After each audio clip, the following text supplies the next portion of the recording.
Hey fellow Vault Dwellers, it's Angry Turtle, and I have for you a new build. Brand new build, Commando build. This one is low health, but a little bit later when I will have time I will release a full health version as well. And the reason for that is all the changes, especially to how explosive damage is used, calculated, and especially used with criticals. I have updated the build for Ultimate Commando. Ultimate Commando. It can do both. It can tank, it can sneak, whatever is needed, everything in one build. And of course, my level is very high, but if your level is lower, don't worry about that. I will show you exactly how you can easily downscale it and then work towards the end build. As of course, I want to show the finished build with everything. This is the special before the legendary perks. And now the legendary perks that are used follow through. Of course, it is the most important perk for damage for any stealth build. Then we have extra endurance, agility, luck, intelligence, and poison resistance. This is from legendary perks.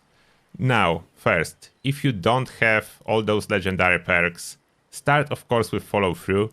And you can play this build with 1 strength, 1 endurance, 1 charisma, 1 intelligence. Basically choose from those 4 categories and drop as much as is required and leave on whatever you feel like it's the most beneficial for you. I do not recommend reducing anything from perception, agility and luck because those are the key components for this build to work. Then now, under strength, there is blocker and bandolier. As blocker, this time is important because I want this build to be able to tank or sneak, not only sneak. Therefore, it's a really tough guy. It's really hard to kill him. Now, perception, standard commando stuff, all the commando perks, plus ground pounder. It increased the reload speed, that's the most important part. Tank killer for armor penetration, and 1 rank of concentrated fire. Even though we are using explosive weapons, we are not using grenadier. We don't want grenadier because it will not really help us, but it will cause sudden death from time to time. We don't want sudden death. After that, life giver and fireproof, that only 2 that we have under endurance. This greatly improves our tankiness and is quite cheap. After that, charisma, tenderizer for more damage, strength in numbers. So we want to be on team for even more damage and benefits, and inspirational to level up slightly faster. Not necessary if you already leveled up as much as you want, but still good for score. Intelligence, demolition expert, and nerd rage. Demolition expert can be actually swapped for gunsmith if you want to repair your weapons less often. It is a slight boost to your damage, but always. Under agility we have covert operative, sneak, escape artist, Mr. Sandman, especially now since it was fixed and you don't need to keep re-equipping it. It's very handy. Dodgy for ultimate tankiness, adrenaline, and gunfu. Even though it is a VATS build, dodgy do not really cause any conflict, because when you are sneaking, you are not getting hit, and when we will be running around, we'll be using VATS less. And luck. There are some changes here too. We do have better criticals now because it's 100% bonus. Class freak, less side effects of mutations. Curator, if you want to pop a bubble head from time to time. Good with salt, I still want to keep it. Mainly because there is 1 food that gives you plus 100% damage with criticals, and I don't like to cook it very often. After that, serendipity for extra tankiness, and star genes to keep our mutations. I could swap serendipity for bloody mess to have a little bit more damage, but it's very small difference. I would rather take double the tankiness over the small increase in DPS. It's not even fully 15% as we already have so many bonuses that you will barely notice if you equip bloody mess. And critical savvy is no longer part of the build because explosion help us recharge critical instead. Then I don't need critical savvy. No longer needed. At least for a high luck build.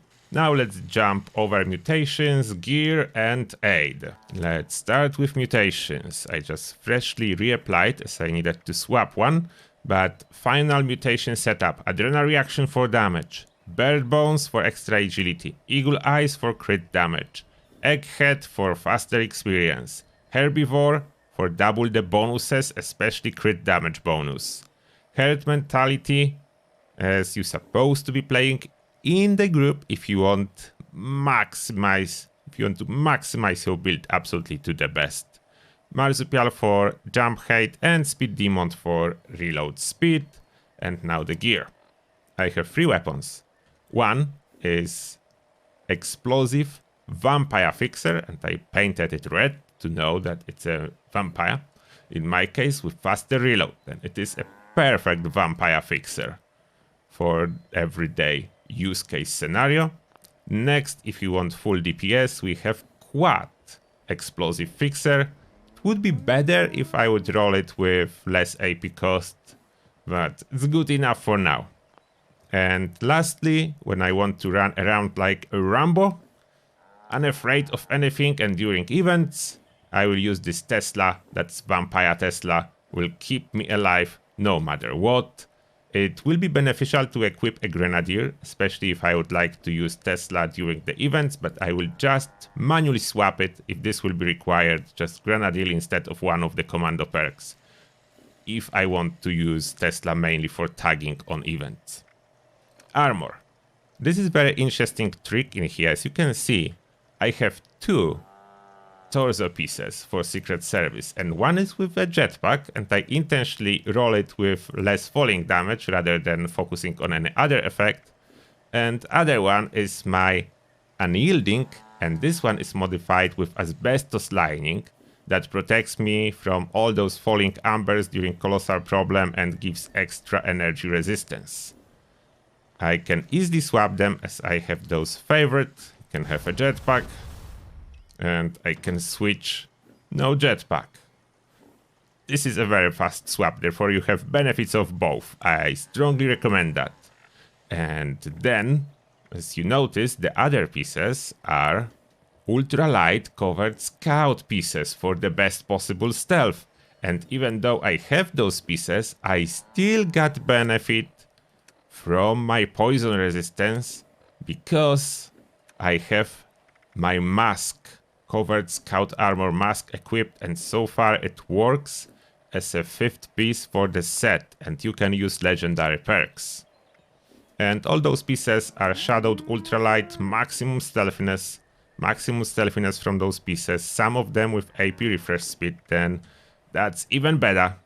It's not necessary, but even better. And just in case I would need to go into the nuke zone, there's a power armor, but that's not important. That's just nuke zone solution. About a backpack, I'm using a chemist one, therefore I don't need a perk. And I'm not carrying too much food, therefore I don't need through hiker in case of this build. For the under armor, shielded road ladders, really good. For stealth characters, free perception, free agility. That's the best option for stealth VATS build. And that's just cosmetic. That's the helmet that you can see. About the aid, the important one is the Blight Soup. Crit damage 100%. Goes over that slightly more, 125% if I would be on the team. Fortunately, I cannot have teammate in here, as my friend list is broken and no one can join me on private world. Bethesda didn't fix it yet, I don't know if they will be able to. And the corn soup. That's basically 2 pieces I'm using frequently. Extra AP regen, extra crit damage. There is more food you can use, but those 2 are important. And now, time for some presentation. Let's go, let's kill something. And I will be using here my quad fixer. I'm sneaking upon those scorched. And as you can see, there is absolutely no problem killing Scourge. I'm still hidden, not even in caution. They're not super interested in fighting me. Come on, Scourged. You can notice it. This Scourge beast doesn't even noticing me. Okay, now finally she's coming. Look at that. Almost Oh, she's regenerating so quickly. Oh, was almost able to kill her through her regeneration. Unfortunately, not close enough. But this area is now officially cleared. With a couple scorch left on the very far back. But we'll let them be. Let's kill something big. Let's kill something big. And we have our big target. Get ready. Get ready. Fire. Open fire. And that was quick. I think I was firing when he was already dead. But yep, that's him. Now let's visit super mutants. And here we are inside Westek. And we have some super mutants to kill. And as you can see, serendipity is triggering, as if I'm really close to them when firing, those explosions can actually touch me slightly, but I should be able to survive. They're not as powerful. Now you can see that I was hit by my own critical. That's the only problem with using explosive weapons and criticals simultaneously. You can actually slightly hit yourself. The solution will be to just swap a weapon for a vampire fixer, and then I will be simultaneously healing myself as I will be hitting myself, and that's the solution for everyday runs inside the Westek or any other enemies. Perfect, as you don't really need this capacity from the quad. The quad weapon is needed for bosses or hunting scorchbees, something like that. For running in here inside Westek, it's absolutely not necessary. And where are those? Oh, there. There are super mutants. It's usually like 2 bullets to put him down.